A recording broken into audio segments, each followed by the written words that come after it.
Bismillahirrahmanirrahim. Assalamu alaikum dear students, how are you? I hope you'll be fine. The Grammar Tree book 7 और हम कर रहे हैं आज पेज नंबर 10 के ऊपर एक्सरसाइज डी ऑफ प्रोनाउंस। यहाँ पर हमारे पास जो है वो दो प्रोनाउंस हर सेंटेंस के अंदर मौजूद है और हमें इसमें से चूज़ करना है कि कौन सा प्रोनाउन यहाँ पर बेस्ट सूटेड है। ठीक है, so let's start.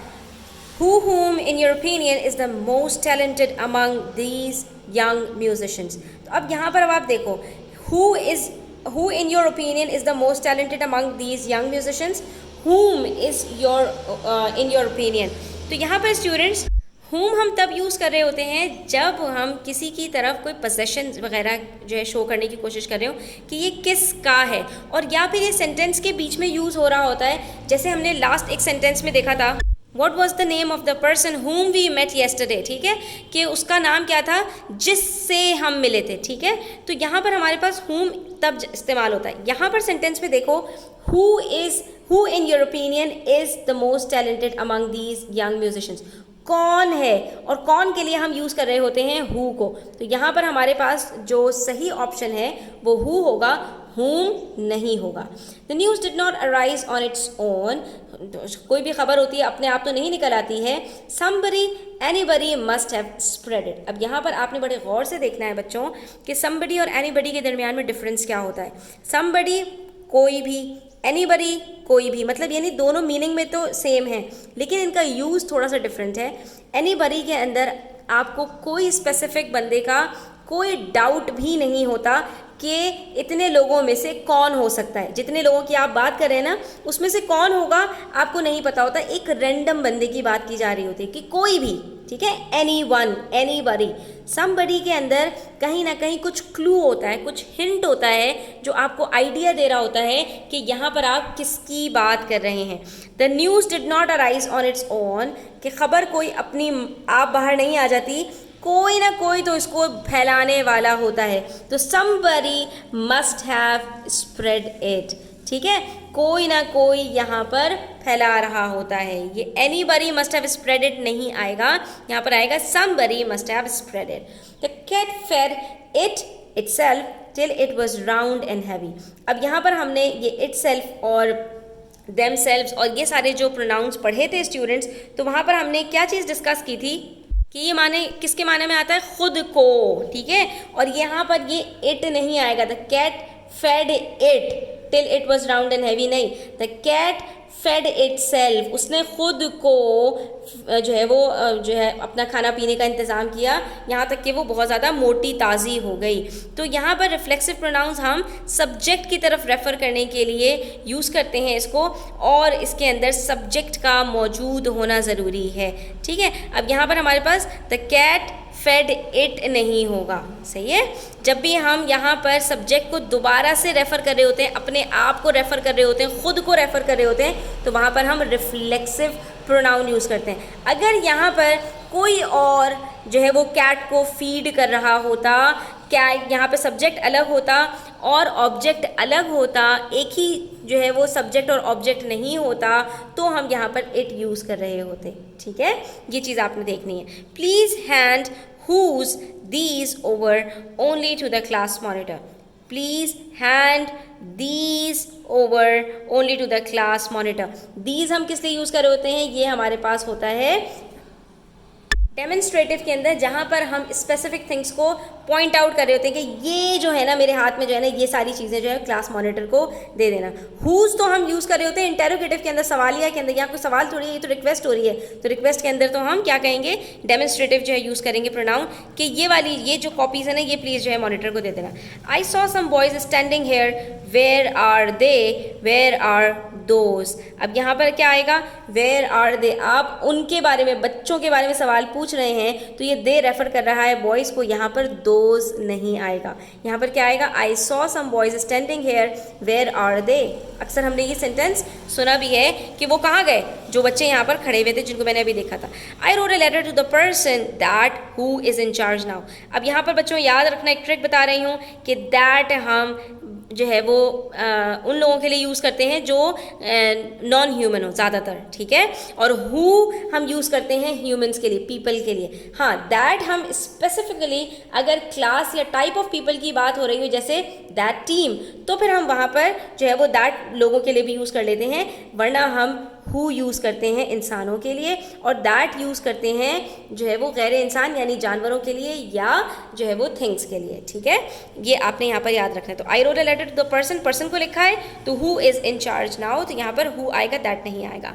I am giving my name for the poetry competition, which what have you decided to do. अब यहाँ पर भी आपने एक चीज़ को देखना है कि वॉट हम यूज़ कर रहे होते हैं अमाउंट, टाइप या नाम बताने के लिए, जबकि which is use to determine specific items. अब यहाँ पर मैंने स्पेसिफिक आइटम बताया ना कि I am giving my name for the poetry competition, specific item बताया, तो आप भी यहाँ पर क्या कहेंगे कि what have you decided to do, कि आप क्या करने वाले हो। सॉरी, मैंने यहाँ पर एक टाइप बताई है कि मैं पोइट्री कंपटीशन के अंदर पार्ट ले रही हूँ, तुम किस कंपटीशन के अंदर पार्ट ले रही हो, तो आप यहाँ पर which have you decided to do नहीं कहेंगे, आप यहाँ पर कहेंगे what have you decided to do, ठीक है। इसको आपने यहाँ पर ध्यान में रखना है। विच हम ज़्यादातर यूज़ कर रहे होते हैं एक दो चीज़ों के दरमियान में चूज़ करने के लिए, कि which of these are you going to appear in, इस तरह से, ठीक है। जब दो तीन चीज़ों के बीच में चूज़ करना हो तो वहाँ पर हम विच यूज़ कर रहे होते हैं। He breath a sigh of relief, उसने एक ज़ोर का सांस खींचा, यानी कि उसने एक सुकून का सांस लिया, and said everything something seems to be in order now. सुकून का सांस हम कम लेते हैं जब सारी चीज़ें ऑर्डर में हो जाएं, जब सारी चीज़ें जो है वो फिक्स हो जाएं, तब हम जो है वो सुकून का सांस लेते हैं। तो यहाँ पर हम ये नहीं कहेंगे कि something seems to be in order now, बल्कि everything seems to be in order now. Is someone anyone interested in going to the cafe. अब यहाँ पर कोई स्पेसिफिक बंदे की बात नहीं हो रही, कोई भी आ जाए, तो is anyone interested in going to the cafe, कोई आना चाहता है, तो यहाँ पर हम एनीवन यूज़ करेंगे, समवन यूज़ नहीं करेंगे। Both are afraid of the dark, दोनों डरते हैं, ठीक है, दोनों को घबराहट होती है अंधेरे से, बट आइदर या neither is willing to admit it. अब यहाँ पर स्टूडेंट्स देखो, आइदर का मतलब होता है दोनों, मगर दोनों इसको एडमिट करने के लिए विलिंग हैं, but either is willing to admit it, but दोनों इस बात को विलिंग हैं एडमिट करने के लिए। जब हमने ये कहा कि दोनों डरते हैं, लेकिन लगा दिया, तो लेकिन जो है पहले वाली चीज़ की नफ़ी कर देता है, इनकार कर देता है, तो यहाँ पर तो एक ही बात हुई फिर, both are afraid of the dark and but is willing to admit it, but either is willing to admit it, दोनों अंधेरे से डरते हैं लेकिन दोनों इस बात को एडमिट कर रहे हैं, तो ये बात तो सेंटेंस का सेंस नहीं दे रही ना। हाँ, अगर हम यहाँ पर पहली बात को कह के कि दोनों अंधेरे से डरते हैं लेकिन दोनों इस बात को मानने को तैयार नहीं है, ठीक है, तो एक चीज़ की यहाँ पर इकरार हो रहा है और यहाँ पर जब बट लगाने के बाद उसके अंदर इनकार होगा, तब सेंटेंस का सेंस बनेगा। तो हम यहाँ पे क्या कहेंगे, both are afraid of the dark but neither is willing to admit it, लेकिन दोनों उसको मानने को तैयार नहीं है। ये पॉजिटिव है और ये नेगेटिव है, सिर्फ इतना ही डिफरेंस है, वरना आइदर का मतलब भी होता है दोनों और नीदर का मतलब भी होता है दोनों में से कोई भी नहीं, ये दोनों में डिफरेंस है बस, ठीक है। फिरोज़ एंड बतूल, दो लोगों की बात हो रही है, तो इसका मतलब है यहाँ पर हमारे पास जो आगे प्रोनाउन आने वाला है वो हमारे पास यकीनन प्लूरल में होगा। Firoz and Batool decided to paint the classroom walls, ठीक है, तो यहाँ पर हम क्या कहेंगे, अब क्योंकि इनकी अपनी बात ही खुद इन्होंने किए हैं, इटसेल्फ तो हो नहीं सकता। अगर सिर्फ फिरोज़ की बात हो रही होती तब भी इटसेल्फ नहीं आ सकता था, हिमसेल्फ आता, बतूल की बात होती तो हरसेल्फ आता, लेकिन दोनों की बात हो रही है तो देमसेल्व्स आएगा, ठीक है, रिफ्लेक्सिव प्रोनाउन यूज़ करेंगे। There were 4 windows in the room but none any was open. Again वही बात कि यहाँ पर पॉजिटिव बात होते होते नेगेटिव की तरफ चलेगी, बट आ जाता है तो हमने नेगेटिव की तरफ चले जाना होता है। तो there were 4 windows in the room but none was open, लेकिन कोई भी उसमें से खुली हुई नहीं थी। 4 विंडोज थी लेकिन जो है वो कोई उसमें से खुली हुई थी, तो ये तो सेंटेंस का सेंस नहीं बनेगा, ठीक है। तो आप यहाँ पे क्या कह सकते थे, there were 4 windows in the room but none was open. The students are making a lot of noise please tell. अब देखें ये हमने स्टूडेंट्स की तरफ ही अपने जो है वो प्रोनाउन को रेफर करना है, तो हम यहाँ पे क्या कहेंगे, प्लीज़ टेल दीज, अच्छा दिस दैट दीज दोस, ये आप याद रखो, डेमोन्स्ट्रेटिव प्रोनाउंस हम ज़्यादातर जो है वो ऑब्जेक्ट्स के लिए यूज़ कर रहे होते हैं, ह्यूमंस के लिए हम यूज़ नहीं करते, ह्यूमंस के लिए हम वही पर्सनल प्रोनाउंस यूज़ कर रहे होते हैं। तो यहाँ पर क्या आएगा, the students are making a lot of noise please tell them to talk softly, ठीक है। तो यहाँ पर हमारे पास क्या आएगा, यहाँ पर हमारे पास देम आएगा, यहाँ पर हमारे पास दीज नहीं आएगा। नेक्स्ट है हमारे पास if they win the match they can pat themselves, himself on the back. If they के बाद रिफ्लेक्सिव प्रोनाउन आएगा तो themselves आएगा ना, himself तो नहीं आएगा. If he wins the match, he can PAT himself होता, ठीक है, क्योंकि यहाँ पर हमारे पास जो रिफ्लेक्सिव प्रोनाउन होता है उसका सब्जेक्ट होना बहुत इंपॉर्टेंट है. तो if they win the match they can pat themselves on the back. We have hold her और वी हैव होल्ड शी.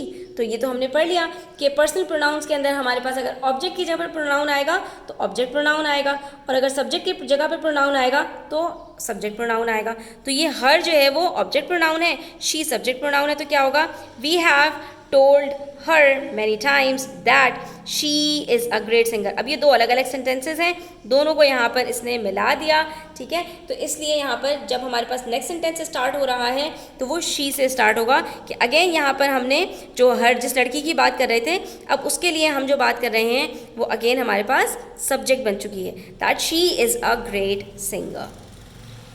उसके बाद देखिए पेज नंबर 11 के ऊपर हमारे पास एक्सरसाइज ई है. इसके अंदर हमारे पास कुछ सेंटेंसेस हैं, उसके अंदर प्रोनाउंस अंडरलाइन है और हमें सिर्फ ये स्पेसिफाई करना है कि which of them are demonstrative, which are interrogative and which are the relative pronouns. ठीक है. अच्छा जी, mister Baloch is the man about whom I was telling you yesterday. अब ये हमारे पास कौन सा है, ये हमारे पास रिलेटिव प्रोनाउन है. क्यों है रिलेटिव प्रोनाउन, क्योंकि रिलेटिव प्रोनाउन का काम क्या होता है, दो सेंटेंसेस को जॉइन करता है और इससे पहले वाली चीज़ की तरफ रेफ़र कर रहा होता है. तो mister Baloch is the man about whom किसको रेफ़र कर रहा है, मिस्टर बलोच को रेफ़र कर रहा है, और ये mister Baloch is the man, ठीक है, और I was telling you yesterday, दो सेंटेंसेस को ये जॉइन कर रहा है. तो ये क्या है, हमारे पास रिलेटिव प्रोनाउन है. ये हमारे पास इंटरोगेटिव में नहीं आएगा. ठीक है.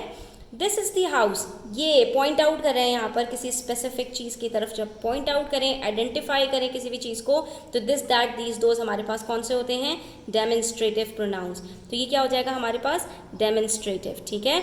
This is the house which I use to live earlier. अब इसके अंदर विच भी है हमारे पास, और ये विच हमारे पास क्या होगा, रिलेटिव होगा, क्योंकि ये इन दोनों को यहाँ पर ज्वाइन कर रहा है, लेकिन इन्होंने अंडरलाइन नहीं किया तो हमें इसको कुछ भी करने की ज़रूरत नहीं है. लेकिन आपको पता होना चाहिए कि यहाँ पर ये विच भी हमारे पास रिलेटिव का काम कर रहा है, जैसे कि whom कर रहा था. ठीक है. If you had to choose one of these shirts which would you pick. अब ये वाला जो विच है ना बच्चों, ये वाला जो विच था ये रिलेटिव था, लेकिन ये वाला जो विच है ये हमारे पास इंटरोगेटिव है. जब हम ये पूछ रहे होते हैं कि कौन सा, जिसके ट्रांसलेशन में कौन सा आ जाता है, इन दोनों में से कौन सा, सवाल हो गया ना, तो ये इंटरोगेटिव होगा. लेकिन जब हमारे पास सेंटेंस के अंदर ये कौन सा, सवालिया की बात नहीं हो रही, बल्कि ये जो, जिसका, तो इस तरह के जो मीनिंग्स आ रहे होते हैं ना, जो वाले, ठीक है, तो वहाँ पर ये जो होते हैं ये हमारे पास ये रिलेटिव के अंदर आते हैं, इंटरोगेटिव में नहीं आता. अब जितनी ज़्यादा प्रैक्टिस करोगे आप लोग उतना ज़्यादा इसके ऊपर आपकी अच्छी ग्रिप हो जाएगी. Next we have I have lost the diary that I bought yesterday. अब यहाँ पर दैट है, दिस दैट दीज दोज वाले में से नहीं है ये. अगेन यहाँ पर दो सेंटेंसेस के अंदर ये बीच में यूज़ हो रहा है, और ये क्या है, डायरी की तरफ रिलेट कर रहा है ना. तो ये क्या है हमारे पास, अगेन ये रिलेटिव प्रोनाउन है, ये हमारे पास डेमोन्स्ट्रेटिव प्रोनाउन में नहीं आएगा. यहाँ पर हम किसी स्पेसिफिक चीज़ की तरफ पॉइंट आउट नहीं करें कि ये वाला या वो वाला, ठीक है, बल्कि मैं क्या कह रही हूँ, मैंने वो डायरी खो दी जो मैंने कल बाय की थी. तो इसलिए ये मेरे पास क्या है, रिलेटिव प्रोनाउन है. तो बच्चों अच्छी तरह समझ लो आप लोग कि जब भी ये वाले सारे वर्ड्स whom और whose और this और that, ये सब भी जब भी इस मीनिंग में आ रहे होंगे ना, जो, जिसके लिए, जिसकी वजह से, तो वहाँ पर ये रिलेटिव का काम करेंगे. ठीक है. वहाँ पर ये इंटरोगेटिव नहीं होंगे. This is Tania and that is her sister, point out कर रहे हैं. ठीक है. तो यहाँ पर क्या हो जाएगा, ये हमारे पास डेमोन्स्ट्रेटिव हो जाएगा. ठीक है. जब हमारे पास दिस दैट दीज दोज आएंगे सिंपल सेंटेंसेस के अंदर, तो वहाँ पर ये डेमोन्स्ट्रेटिव का काम करेंगे, क्योंकि यहाँ पर हम स्पेसिफिक नाउन को आइडेंटिफाई या पॉइंट आउट कर रहे होंगे. चलिए जी, आज के लिए इतना ही. इंशाल्लाह नेक्स्ट वीडियो के अंदर हम एक्सरसाइज F करके इसको भी कंप्लीट करेंगे, फिर हम एडजेक्टिव से स्टार्ट करेंगे. तो वीडियो अच्छी लगी हो लाइक कीजिएगा, अपने फ्रेंड्स के साथ शेयर कीजिएगा, चैनल पर नए हैं तो सब्सक्राइब करते जाइएगा. अपना बहुत सारा ख्याल रखिएगा. अल्लाह हाफिज़.